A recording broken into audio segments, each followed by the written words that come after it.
ስሜ ያው መሐመድ ጀማል ይባላል። የምኖረው አናዳም ቱሉ ድዶ ኮምቦልቻ በቡልቡላ ከተማና በኦዳን ሹራ ቀበሌ ገበሬ ማህበር ውስጥ ያለ የበቆሎ ዱቄት ፋብሪካ ነው። ኦልሞስት እኛ አካባቢ ላይ አብዛኛው አምራቾች የበቆሎ አምራች ይበዛዋል። ለዛም መሳቤ ነው አሁን በቆሎን ወደ ዱቄትነት ቀይሮ ለመሸጥ የሚል ነው።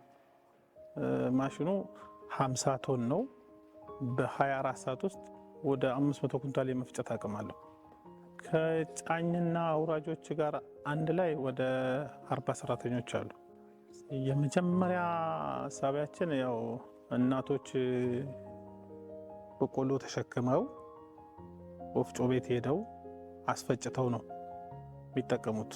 የእኛ ሀሳቤ መጀመሪያ እሷን ነገር ቀርፎ የታሸገች ዱቄት በተመጣጣኝ ዋጋ ለህብረተሰብ ማቅረብ ነው። የተደሰትኩበት ነገር ቢኖር የመጀመሪያ የኢትዮጵያ ኤሌክትሪክ አገልግሎት ላይ ነው። እንደኛ አካባቢ በትክክል ግብዓቶችን እያገኘን ነው። ልጆቹም እንቅስቃሴያቸው ጥሩ ነው። በይበልጥ መሆን ያለበት ይሄ መንገድ እዚህ አካባቢ ላይ ያለው ረጅም መስመር ነው እና እሷን እቺ ትንሽ የመቆራረጥ ፓወር አላት።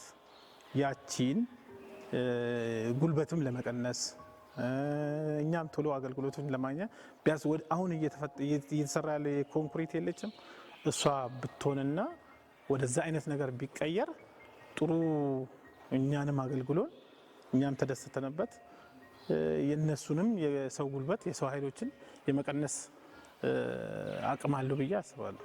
ለኢትዮጵያ ኤሌክትሪክ አገልግሎት የማስተላልፈው እቺ ሀገር ወደ ኢንዱስትሪ እየተሸጋገረች ነው። የኤሌክትሪክ መስኖ አሁን ትልቅ እንትኖች እየተፈጠሩ ያሉት አቅሞች እየተፈጠሩ ያሉት እርሻ ላይ ነው። ይሄን እርሻ ወደ መካናይዜሽን ለመለወጥ ኤሌክትሪክ ፓወር ያስፈልጋል። ኤሌክትሪክ ፓወር ድጋፍ አድርጎ ለሁሉም ማህበረሰብ ብርሃን እንደሆነ ሁሉ እነዛ ጋር ላሉት ብርሃን ወለላቸው ትልቅ የመስኖ እርሻና መካናይዜሽን እርሻ ቢፈጠር ለሀገርም ለህብረተሰቡም ትልቅ ኤክስፖርተሮችም መሆን ይችላሉ ብዬ ነው ማስበው። ስሜ ገቢታ ይረገው ይባላል። የቡልቡላ አግሮ ኢንዱስትሪ ፓርክ ስራ አስኪያጅ ነኝ። የቡልቡላ አግሮ ኢንቴግሬትድ አግሮ ኢንዱስትሪ ፓርክ ማለት ፓርኩ አግሮ ኢንዱስትሪ ፓርክ ነው። ከግብርና ጋር የተያያዘ ነው። ለምሳሌ የግብርና ምርትን ወስዶ እዚህ ፕሮሰስ አድርጎ ቫሊዩ አድ አድርጎ ለውስጥ ገበያም ቢሆን ለውጭ ገበያ የሚያቀርብ ነው። በአሁኑ ሰዓት ወደ 200 ሰራተኛ ነው ከስሩ ይዞ እየሰራ ያለው። ለ24 ሰዓት እንሰራለን። እንደ ቡልቡላ አግሮ ኢንቴግሬትድ አግሮ ኢንዱስትሪ ፓርክ 40 ሜጋዋት ነው ፕሮፖዝ የተደረገ። አሁን ግን ወደ 5.8 እንደዛ ነው ወደዚህ የገባ። እስካሁን ድረስ በፓወር በኃይል ምክንያት ስራ የቆመ ነገር የለም። በቂ ነው ለአሁኑ ማለት ነው። ግን ኢንቨስተሮቹ እየጨመሩ ሲመጡ ሌሎቹም ስራ ሲጀምሩ በቂ ኃይል ስለሚያስፈልገን 8 ሜጋዋት ወደዚህ እንዲገባልን ይፈለጋል። እኔ አባድራ አህመድ ይባላለሁ። የቲኬ ግሩፕ ኮሚኒኬሽን ነኝ። እኛ አሁን ያለንበት ፋብሪካ ቲኬ ግሩፕ ይባላል። የዘይት ፋብሪካ ተያያዥ ፋብሪካዎች ናቸው። የዘይት አለ፣ የመኖ አለ፣ የጥቁር አስሙድ አለ፣ የሶዋቻንካ አለ፣ የሃይላንድ ፋብሪካ አለን፣ የጃርካን አለ። ይሄ ሁሉ ፓወር የሚፈልግ ነውና በዚህ የምንጠቀመው ከኤሌክትሪክ የምናገኘው ፓወር ነው። በእናንተ ነው በኤልፓው ነው ፓወር የሚያገኘው። ይሄ ደግሞ ስራውን ህይወት የሚዘራው በኤልፓ በኩል ነው። ስለዚህ አሁን እስካሁን ያለ ነው ጥሩ ዝምትናለን የጋራ አብሬን የሰራ ነው።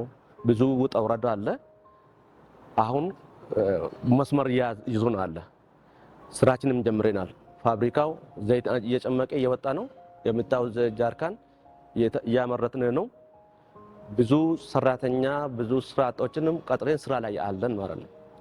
ይሄ የሆነበት ምክንያት ኤሌክትሪክ ባይኖር ኖሮ ኤሌክትሪክ ኃይል ባይኖር ኖሮ ስራውን ልንማስቀጠል አንችልም።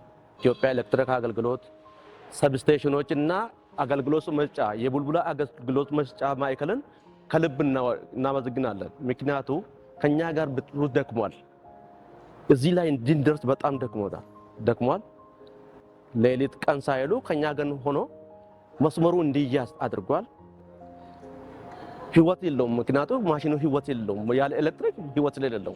ስለዚህ ይሄን በጣም የምናመሰግነው መስመሩ ላይ ያለውና እስካሁን የረዱን ሲሆን አሁንም ለማስፋፋት እንፈልጋለን። በተለይ አሁን የኛ ቦይለር በናፍጣ የሚሰራ ነው። ይሄ ቦይለር በናፍጣ የሚሰራ ብዙ ወጪ ያወጣናል። ከፍተኛ ወጪ እንከፍላለን። ወደ ኤሌክትሪክ ሲቀየር ፓወር ይፈልጋል። የኤሌክትሪክ እርዳታን ይፈልጋለን። ስለዚህ እኛ አሁንም የናንተን እርዳታ ያሻናል። ስሜ ቢሳ አበበ ይባላል። ከቡልቡላ አገልግሎት መስጫ ማዕከል ዲስትሪቢዩሽን ቲም ሊደር ነኝ። ኢንዱስትሪ ዞን ብዙ አለ፣ ፋብሪካዎች አሉ። አብዛኛው ኢንዱስትሪ ዞኖች ወደ 14 ትራንስፎርመር አለ ኢንዱስትሪ ውስጥ ብቻ። በዚህም ወደ ቀልቦ 800 ኬቪ አለ ትራንስፎርመሮች፣ ትልቅ ትራንስፎርመሮች አሉ። አላጌ ግቢ የሚባል አለ። አላጌ ግብርና 31 ትራንስፎርመር ነው እዛ ውስጥ ያለው።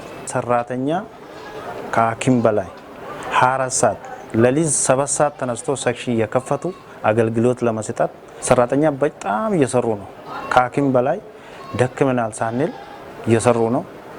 ትንሽም ሆኖ በጣም ተዝማምተው እየሰሩ ነው። በጣም እነሱ ነው ይሄ ሁላ ሰርቶ እዚህ ላይ ያደረሱ። እነን ሩብ ዓመት ራሱ ወደ 66 ፖሎች እየተቀየሩ አሉ።